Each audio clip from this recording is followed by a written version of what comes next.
रख लो भाई, उधर ही रख लो।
నీళ్ళు తాగండి. ఇంకేం భయం లేదు.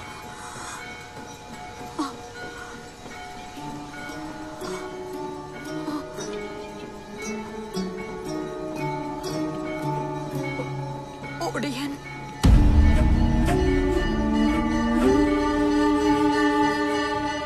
మాణిక్యం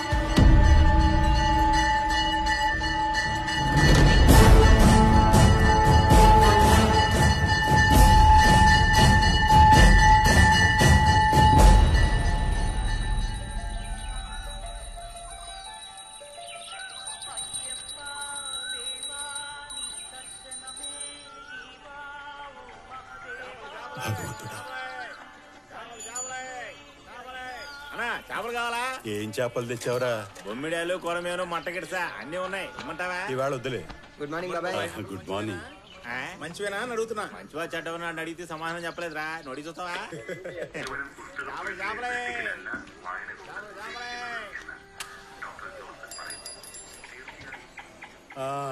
వచ్చాడండి పాలవాడు. ఇదిగో నీ పాలల్లో ఒక సౌలభ్యం ఉందిరా. కొంచెం వేడి చేసి అందులో చక్కెర టీ పొడి కలిపితే చాలు. నువ్వు ఎలాగూ నీళ్లు పోస్తున్నావుగా. పొద్దున్నే మాట్లాడటం న్యాయమా? ఓ పని చెయ్యి, పాలు నీళ్లు వేరువేరుగా తెచ్చే, నేను మిక్స్ చేసుకుంటాను. రాజేష్ రా వాడి క్యాండిడేట్ ని కాలేజీకి పంపించకుండా ఎప్పుడు వచ్చాడు రా? తీసుకో. దామోదరా ఏమిటి కొత్త అలవాటు? ఎన్నాళ్ళు లేని బయటకు వచ్చి టీ ఇస్తున్నావు? ఎవరది?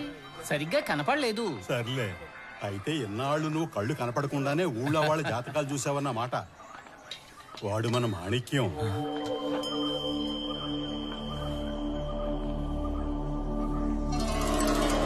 ఒడియన్ మాణిక్యమా? ఈ ఆదివారం మ్యాచ్ ఉందా లేదా? మన ఊరొదులు వెళ్లిన ఒడియన్ గోడ కొట్టిన బంతిలా తిరిగి వచ్చాడు. చిన్నప్పుడు మీరా పేరు వినుంటారు, కళ్ళారా చూసుండరు. ఇదిగో ఒడియన్కి నిలువెత్తు నిదర్శనం. దామోదరా ఏంటి? మాత్రం ఇస్తే సరిపోదు, వేడిగా 7-8 దోశలు వేసి నైవేద్యం కూడా పెట్టు. భయపెట్టడానికి ఒంటో శక్తి కావాలి కదా. సీనిలా దాపరించాడు. అలా గాలి తీసి పారేస్తే ఎలాగండి? ఒకానొకప్పుడు ఊళ్ళో వాళ్ళందరినీ గజగజ వణికించిన మనిషి వనవాసం పూర్తి చేసుకుని సొంత గ్రామానికి వస్తే స్వాగతం పలికి రెడ్ కార్పెట్ పరవాల్సిన మనిషిని శనిగాడు అని తిట్టడం భావ్యం కాదండి. శ్రీకృష్ణ ఆయనతో ఊరికి ఆటలాడకరా. రాత్రికి 2 రౌండ్లు వేసి ఒంటరికి వెళ్ళాలా, అది మర్చిపోకు.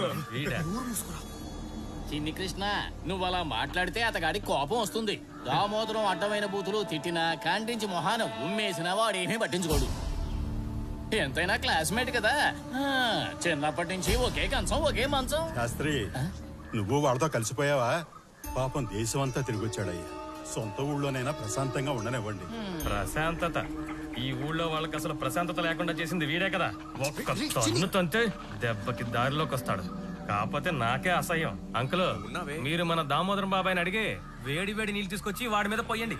అప్పుడైనా మొహం చూపిస్తాడేమో చూద్దాం. ఆ నీళ్లతో 4 టీలు పెట్టొచ్చురా.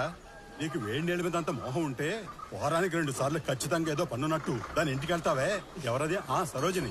తిన్నగా దాని కొంపకెళ్ళు. ఎప్పుడు వేడి నీళ్లు మరుగుతూ ఉంటాయి.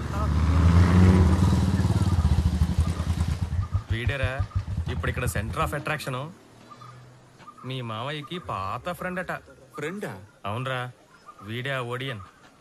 ఒడియన్ మాణిక్యం. పేరు విన్నాను, కానీ ఈయన గారిని చూస్తాననుకోలేదు.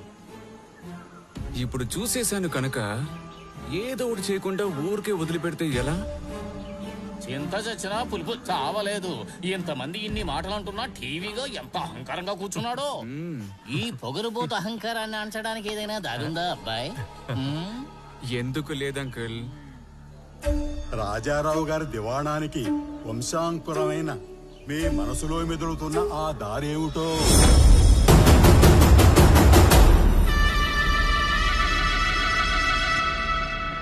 చెప్పరా రాజేష్, నీకే సూపర్ ఐడియాలు వస్తా ఉంటాయి. నువ్వే చెప్పు. నువ్వు ఉండరా అని చెప్ప. కూరలు పీకేసిన ఈ ఒడియన్ని మనలో ఎవరైనా ఎంచుకొని భయపెట్టమను చాలు. దానికి ఇష్టం లేదంటే వచ్చిన దాన్ని చూసుకుని వెళ్ళమని చెప్పండి. అలాగని ఊరికి పంపించేయకూడదు. గుండు కొట్టి సున్న బొట్లు పెట్టి గాడిదెక్కించి అదితో పాట పాడతారే. మన కోతి బావకి పెళ్ళంట, కొండ కోన విందంట. చూడు రాజేష్, ఎందుకు అనవసరంగా ఈ పిచ్చుకు మీద బ్రహ్మాస్త్రం? ఉడుకు రక్తంతో ఉన్న ఇంతమంది యువకులు కలిసి పాపం వాడి మీద ప్రతాపం చూపించడం న్యాయమేనా? ఇక మాకు వయసు అయిపోయిందిరా, వదిలేసేయండి. ఇదిగో సెంటిమెంట్ వద్దు బాబాయ్. మా కెప్టెన్ చెప్తే అది జరిగి తీరాల్సిందే. మాలో ఎవరినైనా భయపెట్టమని చూద్దాం. ఎంత రాత్రైనా ఎక్కడికైనా ఒంటరిగా వస్తాం. కొంచెమైనా భయపెట్టడానికి ప్రయత్నించమను. చూడాలనుంది ద లాస్ట్ ఒడియన్ యాక్ట్. అయితే వదిలేటట్లేరు అంతేనా? నాదో సందేహం రా అబ్బాయి. పందెం అంటూ పెట్టుకున్నాక ఇటు అటు తెలుసుకోవాలిగా. అయ్యా ఒకవేళ వాడు గనక గెలిచాడే అనుకో, అప్పుడు ఒప్పుకుంటాం వీడే ఈ ఊరి సూపర్ హీరో అని. మా సొంత ఖర్చుతో ఊరి సెంటర్ లో వీడికి ఒక శిలా విగ్రహం పెడతాం. బాగుందయ్యా, తృప్తిగా ఉంది. అంత అవసరం అంటావా? కావాలంకులు, పందెం ఉన్నప్పుడే సరైన ఊపు ఉంటుంది. మా యూత్ తో పెట్టుకుంటే జంక్షన్ జామ్ అయిపోద్ది. ఏంటి విన్నావా?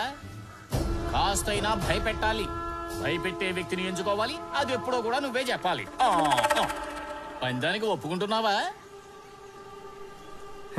ఏంటో నోరు తెరిచి చెప్పాలి.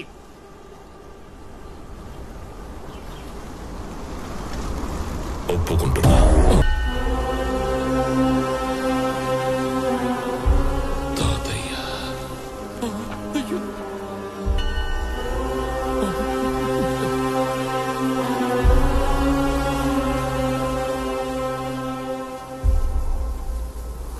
ఇలాంటి విషయాలు ఎప్పుడు ఎప్పుడు రహస్యంగా దాచాలన్నదే శాస్త్రం. అది తల్లైనా తండ్రైనా భార్య అయినా సరే ఏం చేయను.